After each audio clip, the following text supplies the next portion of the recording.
there's space downtown for 4 cruise ships to dock. So you see the Eurodam behind me, that is berth 1. Then we have the Sapphire Princess here, this is berth 2. Downtown is right there, right across the street. Next, if you can see just ahead, there's a building with a green metal roof on it. That is the Ketchikan Visitor Center, so it is right across from berth 2. Then back behind berth 2, there's berth 3 and berth 4. And then all the way out at Ward Cove, so several miles down the road, I think it's about 8 miles or so, Ward Cove, there's room for at least 1, but I think maybe even 2 ships to dock down there. Plus, we often see a ship that is anchored out in the bay, just right here near berths 1 and 2, tendering guests ashore, kind of right behind berth 2. So room for a lot of ships, a wide variety of places where your ship could be. So you might want to do some research based on the cruise line where you're sailing, could determine where you're going to dock. If you are Princess or Holland America Line, you're probably in downtown, but you might be tendering. If you are sailing on Norwegian cruise lines, you're going to be probably way out at Ward Cove, and then they have buses that will bring you into town. So do a little research before your cruise starts so you know about where you're headed. Ketchikan is a great place to come to see totem poles. There are a couple of great totem parks that are nearby. There is Saxman Native Village that's about 2 miles down the coast one way, and then there is Totem Bight State Park that's about 10 miles the opposite direction. But there are some totem poles in the downtown area as well. This is just a little traffic island basically, but it's called the Whale Park. You can see totem pole right behind me there. That's actually the totem pole that's in the US passport. You flip through the pages of a US passport, they have those background images, and you'll see that totem pole on one of those pages. Ketchikan has a pretty robust public bus system. So I've caught the bus before all the way out to Totem Bight State Park. There's a couple bus shelters very near the visitor center going either direction. I know you can take a bus to Saxman Native Village as well. Plus they have a free bus that runs a loop through downtown, goes to many of the main attractions like the Tongass Historical Museum and all the way out to the Totem Heritage Center as well. So the free shuttle just does a downtown loop and then just a couple bucks to ride the other lines. There you could even get to the totem parks. Probably would only do it if you have a lot of time in port. If it's just a short stop, that can be a little tricky to coordinate all of that. But the bus system is very easy to use, lots of maps, very obvious bus shelters through the downtown area, so check out that system. This building that's right behind me is the Tongass Historical Museum. Think of this as kind of the Ketchikan City Museum. So originally, Ketchikan was a fishing village. Local Alaska natives, the Tlingit people, will come here to Ketchikan Creek, which is just right below me. You probably hear the water. They will come here every summer to fish for salmon that return here. So this museum walks you through the development of Ketchikan, from the time that it was a fishing village, to the timber industry that really took root here, to the tourism that is here today. So if you are interested in the city of Ketchikan, how this city has evolved and changed over the years, you'll definitely want to check out the Tongass Historical Museum. Its location is so convenient because it is right in downtown and it's right on the banks of Ketchikan Creek. So like I said, the creek is just right below me, so that means that is Creek Street over there that you are looking at. So right here is the creek, so there where you see folks walking across that bridge, easy to get onto Creek Street. You're just minutes away when you come to this museum. So very easy to combine a visit here and a visit to Creek Street. This is Creek Street in downtown Ketchikan, about a 10-minute walk away from the Ketchikan Visitor Center. It's very close to berths 1 and 2, the cruise ship docks that are in downtown. You actually see the Eurodam behind the camera there. Yep, right over there. So that's berth 1 where Eurodam is docked, but this body of water below is Ketchikan Creek, and then Creek Street is built on stilts and sits on top of the water. And the story goes that at one time, the border of Ketchikan, like the city limits, were Ketchikan Creek. So everything between the sea and Ketchikan Creek was Ketchikan. Any laws that they made applied to businesses there in town, and then anything beyond that was out of town, so didn't apply. So Creek Street became the red light district, was very popular in Prohibition because they had alcohol here as well. Today, it's mainly shops and galleries that you can come through, but all of the buildings are really colorful. And this is also now known as the most photographed street in Alaska. Hopefully you can see why. Very picturesque with all those colorful houses and this boardwalk. And depending on when you are cruising in the season, this is also a great place to see salmon. It is now, I think today's August 1st, so end of July, beginning of August, the salmon start to come back. I've seen many here already today. It's also a great place to see seals. Often there are seals hanging out looking for a salmon snack. A few weeks ago, they saw a bear walking around down here by the creek as well, looking for salmon. So I'm out here near one end of Creek Street, so the main road is right behind me. This red trestle bridge you can often see from the ship. If you're at berth 1, you can see it from there. So this is one end of Creek Street. If you follow Creek Street all the way up, it will turn into Married Man's Trail, this wooden boardwalk through the forest. You'll eventually reach Park Avenue. That's the street crossing the creek. There's this beautiful waterfall that flows under Park Avenue. If you visit during the salmon run, so especially September, but even into August and into October, you can still see salmon returning here.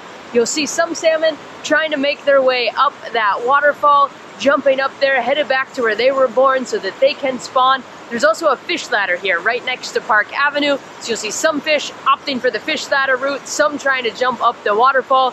Definitely don't miss it. Beautiful any time of the year, but especially if you're here late in that cruise season as summer comes to an end, as fall starts to begin, you'll want to come check this out. See if you can see any salmon making their journey, or at least trying to make their journey upstream. Like I mentioned, Ketchikan Creek flows under Park Avenue. Just keep following Creek Street, you'll get to Park Avenue, turn right, you can follow the creek for really as long as you want. This is still the creek here, it's now gone back under the road, so you can still see salmon making their way up. But if you keep following it back, you will reach the Deer Mountain Hatchery. I'm not sure if this hatchery is open to the public. I've tried to go a few times and it's always been closed, but you can certainly stop by. But right behind it, there's a nice little public park. But then there's a pedestrian bridge that takes you across Ketchikan Creek to the Totem Heritage Center. That's where we're headed. This is the Totem Heritage Center in Ketchikan. If you are interested in totems, the art of carving, I really recommend this museum. Of course, there are those great totem parks that I mentioned that you can check out that are nearby. Those are great to see, but especially if maybe you visit here on a rainy day, you don't want to venture out to a park, this museum is fantastic. So years ago, a lot of Alaska Native villages throughout Southeast Alaska were abandoned, and people came to places like Ketchikan, came to newly established towns and cities seeking work, seeking educational opportunities, and they abandoned those villages, and along with them, they abandoned everything that was there, things like totem poles. So years later, a survey was done, expecting to find hundreds of totem poles, and sadly, they only found 44. Others were deteriorating, or had been vandalized, or had been stolen, or were just sinking into this temperate rainforest that is all over this area. So the Army Corps of Engineers, the Forest Service, and the local elders worked together to establish the Totem Heritage Center. So here you can see historic poles on display, plus they're really working hard to perpetuate the art of carving totem poles and to keep that art form alive today. So this is a great indoor activity for totem poles if you're interested. Plus, this is run by Ketchikan Museums, which is the same organization that runs that center in downtown, that Tongass Historical Museum that I mentioned, the one that I called the City Museum of Ketchikan. So you can get a combo pass where you can get entrance to both museums at a discounted rate. So just about one admission and then 50% more to get into both museums, like an all-day combo pass. You can visit both, which is really great. Plus, you might have heard the breaks. That free shuttle is here. That free shuttle comes here. This is kind of the furthest back stop. To walk here from the ship, it would be probably 20-25 minutes further than some people want to walk, but that free shuttle that runs that 20-minute loop in the downtown area comes back here to the Totem Heritage Center, so definitely the easiest way to get here. I love this museum. Check it out when you're in Ketchikan. Ketchikan has a rich timber industry. This island has a lot of forests on it, so there were a lot of lumber mills here, and Ketchikan spruce mills used to be located on this site. Now it's the site of the Great Alaskan Lumberjack Show, where you have two teams of lumberjacks. I don't know if you just heard them cheer. You've got two teams of lumberjacks that compete against each other in about a dozen different events. So if you want to see lumberjacks in action, you can visit the Great Alaskan Lumberjack Show. They'll, roll logs in the water, climb the big tall poles that are there in the arena as well. So it is great for families. It's a lot of fun. A little cheesy, but still a lot of fun. And then it does have that local connection as well, because timber, like I said, big industry for Southeast Alaska, especially here in Ketchikan. There were a number of lumber mills located here, so this is a good place to do this activity. And it's really close to the ships. This is 1 block away from berth 1, from the Ketchikan Visitor Center. You'd be less than a 10-minute walk to get here. Much of Southeast Alaska is situated in the Tongass National Forest. It's America's largest national forest. It's also the largest temperate rainforest in the world. And here in Ketchikan, they have a museum all about the Tongass National Forest. It's called the Southeast Alaska Discovery Center. Admission is just $5 to go in and have a look around. It's a pretty big complex, a lot of interactive activities as well. So it's great for families with kids, also great for a rainy day activity. Ketchikan's the rain capital of Alaska, so it's good to have a backup plan in case it is a rainy day.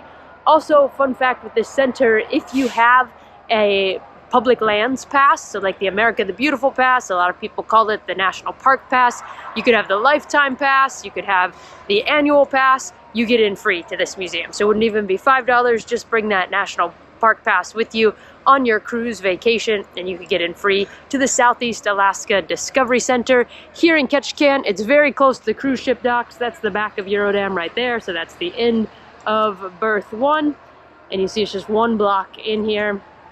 They do have a gift shop right inside that you can visit without paying the admission, and then pay the admission and go in and explore the museum. I met Smokey Bear one time in that gift shop. People love Ketchikan, and I hope you can see why. There's so much to explore, so much to do, so much to discover in this small Southeast Alaska town. Plus, I've just shown you what's here in town. I already mentioned those totem parks that you can go check out if you are interested in learning more about Alaska natives and their artwork, especially totems. Plus, this is the gateway to Misty Fjords National Monument. So you can take a boat trip into Misty Fjords. John Muir described it as the Yosemite of the North, and it really looks like what Yosemite Valley would be if the valley was flooded. You had to take a boat in there instead of any road access. So beautiful areas to check out around the city too. But what a lot of people don't realize is that a lot of times Ketchikan is the shortest stop on your Alaskan cruise. And the reason for it really just comes down to geography. Because cruise ships that sail from the US aren't allowed to just visit US ports and go right back to the US. To do that, you would have to be a ship registered in the US. Most cruise lines don't register their ships in the US. So unless you're a US ship, you can't just visit US ports, meaning you can't sail from Seattle, hang out all week in Alaska, and go right back to Seattle. You have to make a stop in a foreign port. So for a lot of Alaska cruises, they include a stop in Canada. Ships will usually either visit Prince Rupert or they will go to Victoria on Vancouver Island, and you're typically just there for a few hours, and you're really there because you need to go there. Legally, you have to visit another country.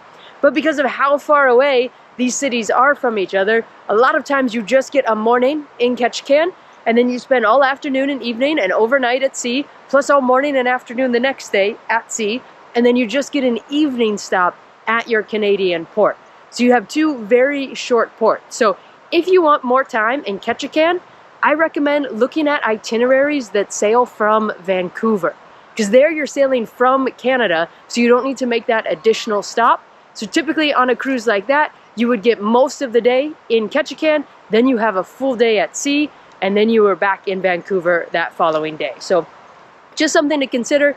Depends on what you want to see. Maybe you want to make that stop in Prince Rupert or Victoria. Both are great places to check out. But if you want more time in Ketchikan, check your itinerary closely. Like I said, maybe consider a cruise from Vancouver, but there's just so much to see and do, or just keep coming back to Ketchikan again and again like I do, because there's always more to discover. Hey, if you found this video helpful, make sure you check out my book, See More Alaska, available in all formats on Amazon.